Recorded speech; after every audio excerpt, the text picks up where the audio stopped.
Hello, hello, and welcome back to the Planescape Torment. Alright, this is Xeshire the Cat on the scene, rock and roll. We just got Echo her voice back, and we have 1,000,001 questions for her. Greetings, sir, and well met once more. I had some questions. Do you know anything about Ravel Puzzlewell? I wouldn't. Okay. Echo nods and lowers her voice. In fact, I do. Not only does she exist, she has children. What the? Well, cutinitis. In fact, I do know that she has children. She what? Updated my journal. One of them is here at times, Xeshire. Here at times, Xeshire. She is a child of Ravel's, though she is loath to accept the fact. Who could blame her? This is for a moment thinking. I've never gotten her to admit it, though I'm sure it is true. Interesting. I had another question. Student here. We are all prostitutes. We seek to better learn the art of language. It feels weird saying that out loud. Well, without the ability to speak for so long, most patrons came to see me seeking someone to listen, someone attentive and capable of understanding them, that they could speak to, free of interruption and the like. Now that I've come once more, I wonder if the time has come for me to move on, leave the brothel and become a sensate. A member of the Society of Sensation. Ask Fall from Grace, or someone from the Civic Fest Hall if you wouldn't know more about them. I have some other questions. I already asked her about Ravel Puzzle. Never mind, farewell. So now I have reason to go talk with a certain foul-mouthed worker, Xeshire. And something I can do for you. I had some questions. If you don't mind me asking, what are you? What, can't you tell? She draws herself up, thrusting her ample bosom towards you. A woman. I can see my answer doesn't please you. I'm plain touched, actually, like your friend here. That's all you need to know. Are you Ravel's daughter? Where'd you hear such a thing? Just a rumor. Updated my journal. Ridiculous. I think I'd know if that wicked hag was my own mother. Now stop bothering me about it. Who is your mother, then? I don't know, all right. My father raised me. I never knew her, but do I look like an eye hag to you? Well, there's the skin, the eyes, maybe the teeth, too. Oh, of course not. Perhaps we'll speak later, but I'm no longer in the mood. Farewell. Oh, did I just screw that up? Don't worry, don't stay upset long. Something I can do for you. What sort of things do you do? Talk, of course. Let's see. Usually about dreams, often those erotic in nature, but not always. So, would you like me to tell yours? Don't be shy. I've heard everything, you know. Nothing will shock or surprise me, and I so love to hear people's dreams. We can trade if you like, but you must go first. I don't have dreams, actually. Truly? How sad. Even fiends and Davis dream, you know. Are you certain you don't? Certain, no dreams at all. Lost what to say. Some questions. What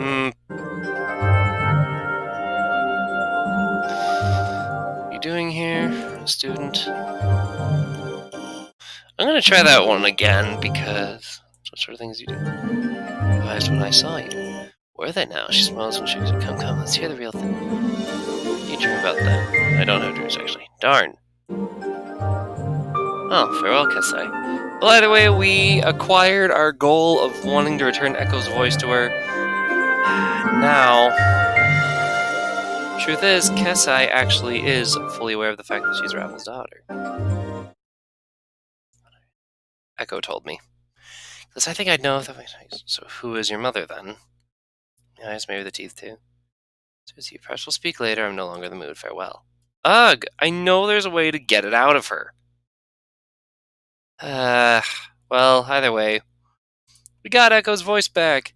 Yay! Alright, back to the Civic Fest Hall, where if you recall, we need to help our good friend Reekwind by talking to a man by the name of Jumble Murder Sense. And I'm gonna do myself a favor really quick.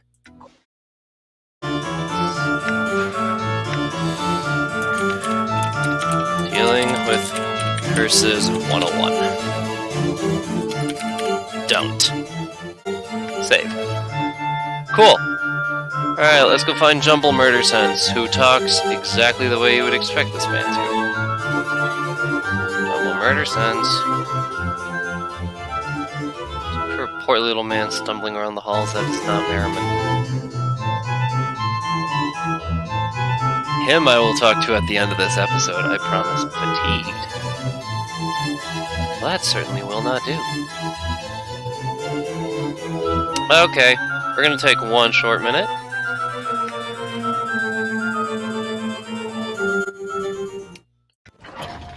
And let everyone take a nice little nap.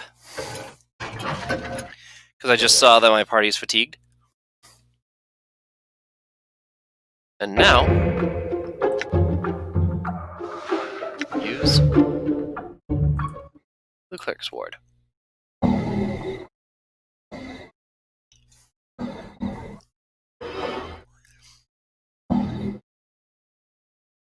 Oh man, these guys are really full of flavor, aren't they?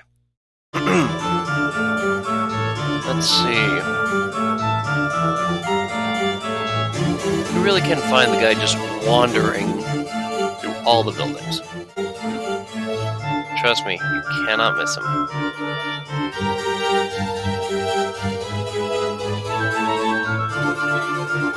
Watch, now that I said that, I'm going to walk right past him at some point.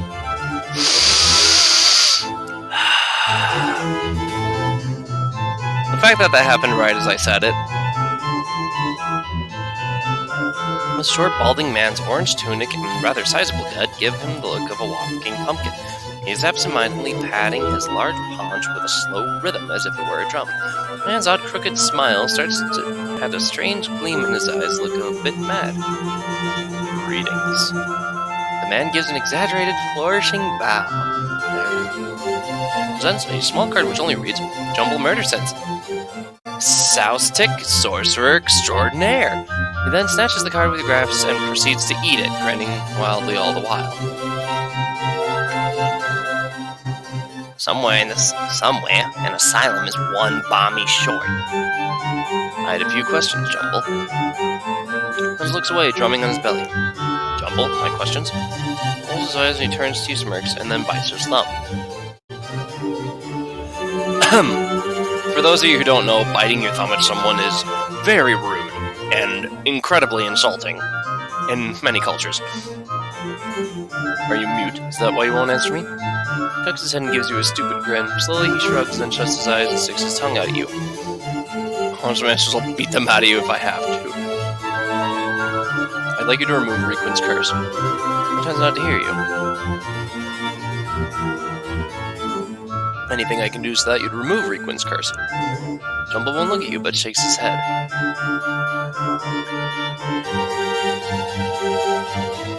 Remove Requin's curse before I'm forced to hurt you. Is that the only option I've got here? Be forced to hurt you. Takes a step back. He opens his mouth abruptly through his lips. Though his lips or throat don't move to any words or sound, a torrent of incomprehensible babbling begins to pour forth. Updated my journal. Jumble shuts his mouth and the babbling ceases. Oh boy. Great time for my phone to update. Oops. There we go. Jumble shuts his mouth and babbling ceases. He peers at you through narrowed eyes, a self-satisfied smile on his pudgy face. Suddenly you hiccup. And hiccup. And hiccup. And hiccup again. Jumble Murder Sense merely turns his head and waves you away. Uh-oh. Looks like you just got a curse thrown down on you, Chief. What have you done to me, Jumble? Jumble, please undo whatever you've done. Or you undo me, Jumble. Jumble ignores you entirely. I better find someone who can help me remove this curse. Ugh. Yeah, now I'm going to be hiccuping.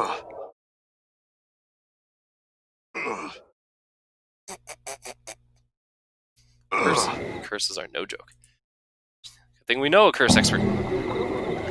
Can you stand before me? I have some questions. You are a master of curses. Perhaps you could Help me. Help you? Doubtful.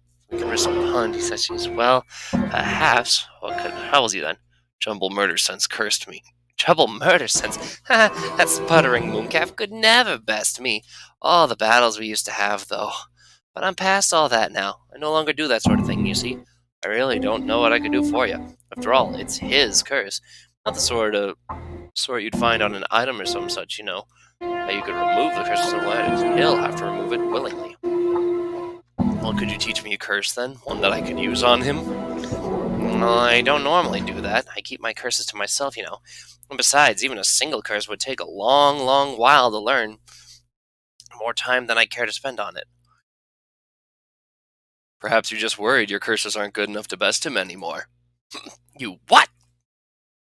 Of all the ridiculous... Now look here, you knuckle-dragging sack of scars. Celebish Onyx is the master of curses. There is no other.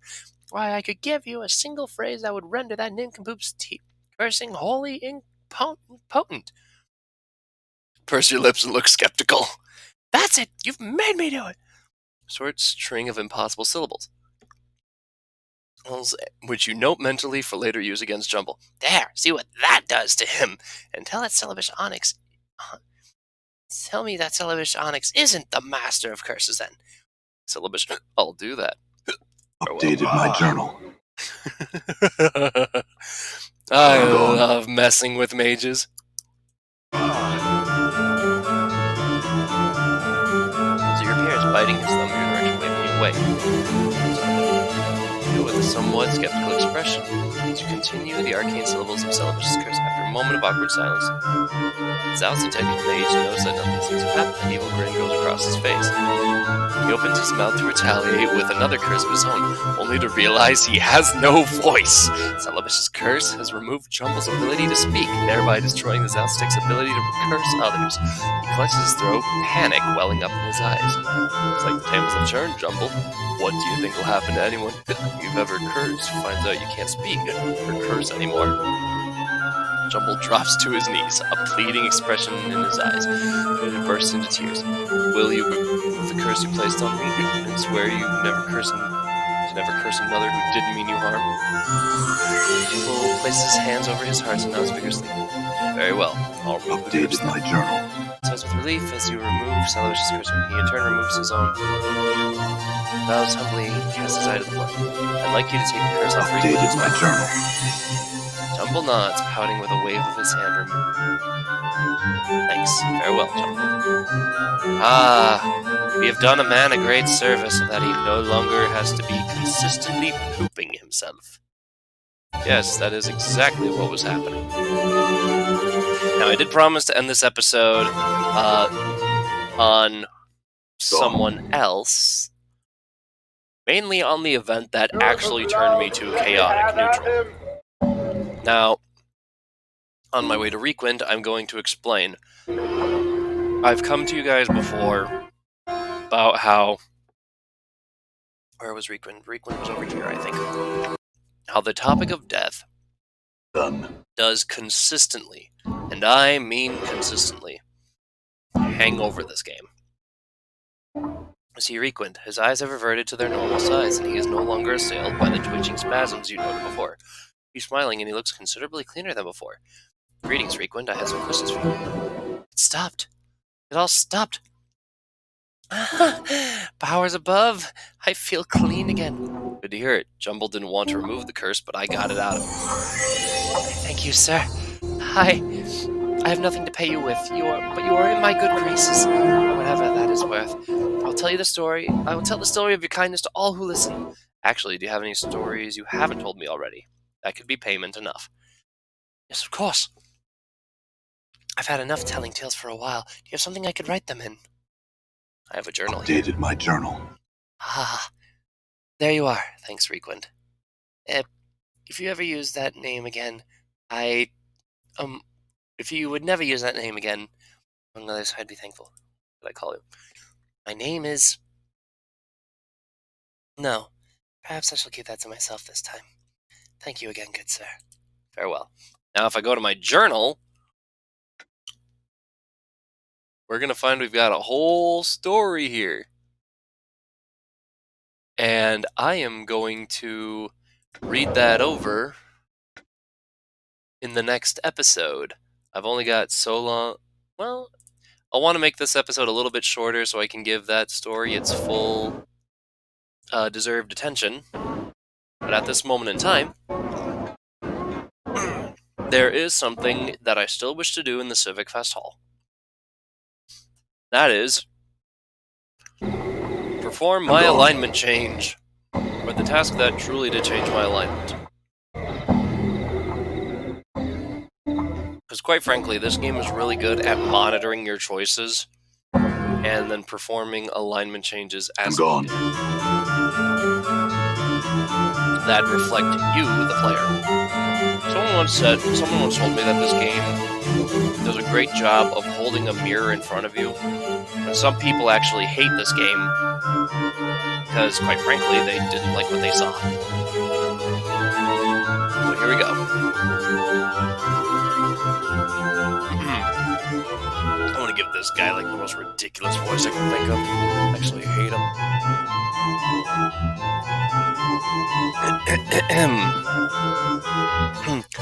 Sigillians, welcome. Please take your seats and listen to the darks of which I speak. Docs, give me a break. We're really not going to listen to this rattle trap, are we? Come on, let's go find some Sensates that have never had the pleasure sensations of tasting the fiery passions of a skull's lips. Quiet down, Mort, or stay. For a while, at least. Began speaking with a more somber tone. Death, in what awaits you at the end of life's journey? Raised his hands at some time. Death is not an end, but a beginning. Beginning of more suffering. Added more quietly. For when you die, you shall not cease to exist. No, far from it. The outer planes shall welcome you to their breasts. There a new life, one such as you have never known, awaits you there. That's for sure. Quietly. I'm just going to keep nodding to him quietly. You shall cast away the tattered cloak of this life and become one of the faithful, a petitioner. As a petitioner of the outer planes, your life surely shall truly begin. If you have been a goodly sort of gentleman, a steadfast in charity and goodwill towards your fellow bloods, perhaps the light blanketed slopes of Mount Celestia shall house you when you die. Your spirit shall pass on to this place, dwelling as a petitioner in the beauty golden mornings and soft sunlight caresses an eternal boredom. Perhaps you lived your life to betray others and get ahead, giving lies instead of truths, backstabbing others to accomplish their own cold blood red carcery. The plane all turncoats fall when they pass on shall be the cage that imprisons you. As a petitioner on this plane, you shall live your life of treacheries of lies and lying, knowing a life without trust. Looks like we know where we're both going to end up when we die. Just over his eyes dart back and forth. And perhaps you've lived a life of bloodthirsty evil, contemptuous for your fellow man, laying others low and doing as you please without a care for who and what they hurt. And then it is perhaps one of the lower planes, Bator, or the chaotic swirling layers of the abyss that shall welcome you, evil to the core, and the spirits come to the plane, and most are doomed to mindless cruelty, suffering, servitude in the dreaded blood war. And that's if you're lucky. No matter where you go, know this, you shall be embarking on a new life, my Sigillians. And that's supposed to be an incentive? We get to do this all over again? Gee, I can't wait to be a floating skull over again. Woo! Pike him, what a tard. Spoken just like someone who hasn't died before, huh? I hope that doesn't mean I hope tard didn't mean what I think it means. You shall be able to start anew without the burden of memory or your past life. Your sole goal, if you will, smiles his own humor, is to merge with the new plane you are on, become oneself with the ideals and the very substance of the plane itself.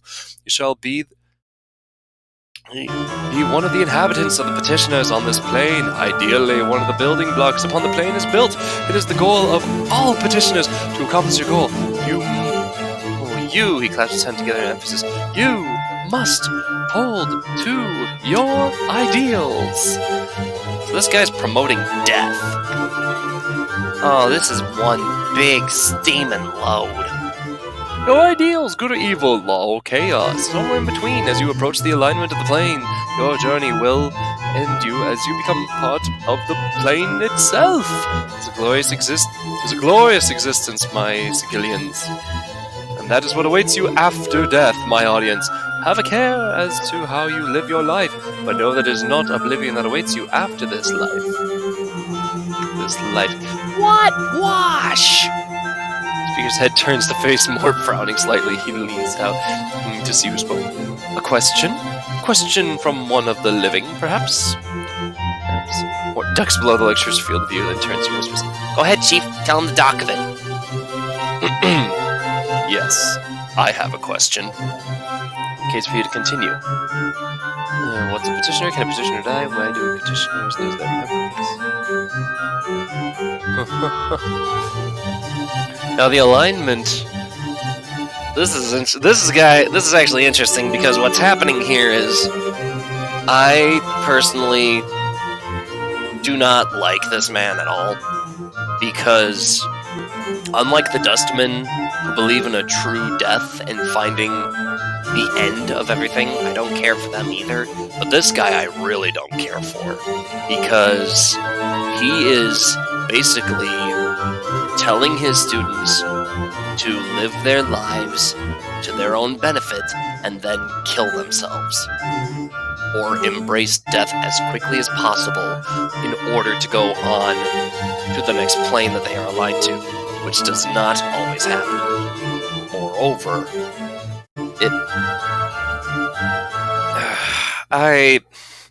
it's one thing to have struggles with thoughts of death. It's another to tell others to die. I do not believe any one person has that right.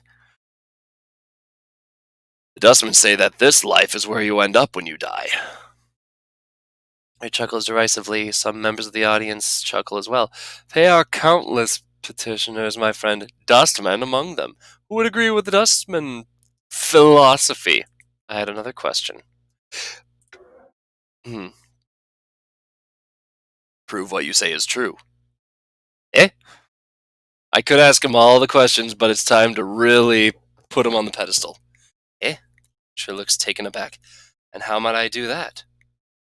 Die. Here and now. As he becomes silent, feeling the pressure, the speaker swallows slightly. Well now, if you go first, I shall do so. Agreed. Very well. The speaker's face is stone for a moment, then it brightens. Come up to the stage, my friend. He turns to the audience, smiling. A rare treat, Sigillians, today, and today only. We shall have a live demonstration of how to become a petitioner. Because he doesn't know I'm immortal, which we found out back in the tomb. So kill yourself, and then get back up. The speaker turns white at this, taking a step back. By the powers! Just smile at him. Eh? Well now. Kill yourself, or I'll do it. Now, I must confess that I'm not quite ready to depart from this life yet. So this great new life on the outer planes may not be all it's supposed to be. That's what I thought, you pompous, blustery charlatan. No, I'm gonna stop just short of his neck, because this is what I did last time. And frankly, this is funny. The speaker flinches, clasping his eyes shut and screeching. You hear a drizzling sound as he soils himself. That's what I thought, you pompous, blustery charlatan. Yes. Yes. I have no more questions.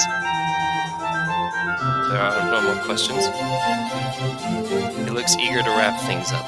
Then I shall end this session. I shall continue to lecture here at the hall, so tell all your friends. One of the audience shouts, Sure, so they can come see your mess of a tunic again.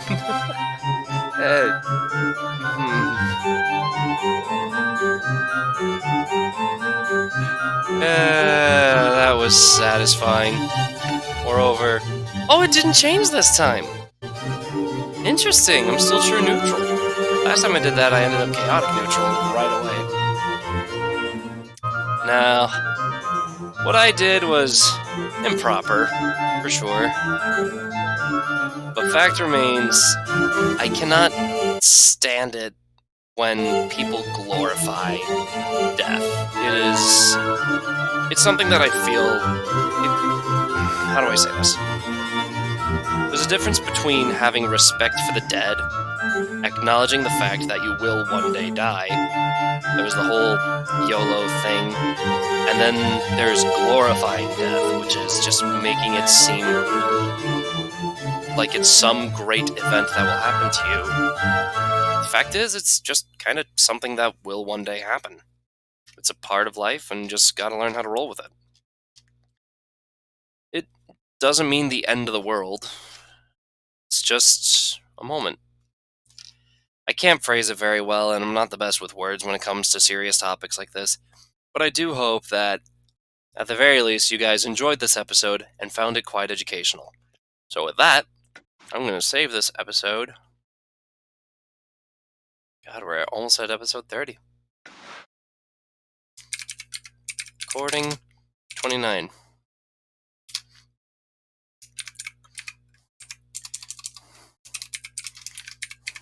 Let death be in peace. Whatever, cool.